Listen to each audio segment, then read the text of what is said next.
আরেকটা বেশি সম্বন্ধে লিখবেন যে দুর্নীতি। আমগো দুর্নীতি হলো সব জায়গায় আমগো গ্রাস করে নিছে। এই দুর্নীতিটা আমাদের কিভাবে কমানো যায়?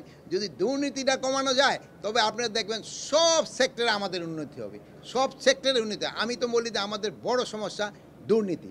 যদি আমরা দুর্নীতি করি আপনারা প্রকাশ করে দেন। এই 6 মাসে আগের থেকে দুর্নীতি অনেক কমছে, এই 6 মাসে আগের থেকে অনেক কমছে, বাট তারপরও এটা সহনীয় পর্যায়ে আসে নাই। এই দুর্নীতি আরও কমতে হবে।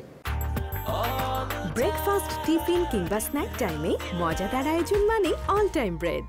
আমরা যতজন অফিসারকে আইনের আওতায় আনছি, কোনো সময় এই 53 বছরে কোনো পুলিশ কর্মচারী এরকম আইনের আওতায় আনা হয়েছে? তা আপনারা বলেন কিভাবে যে আমরা অ্যাকশন নিচ্ছি না? যেখানে পাচ্ছি অ্যাকশন নিচ্ছি। অনেক সময় আছে যে রিপোর্টটা হওয়ার পরে আমাদের একটা ইনভেস্টিগেশন করতে হয়। ইনভেস্টিগেশনের সময়টা অনেক সময় ইনভেস্টিগেশন করে দেখা যায় যে অনেক খবরই সত্যতা পাওয়া যায়, আবার কিছু কিছু খবরে কিন্তু মোটিভেটেড খবরও পাওয়া যায়।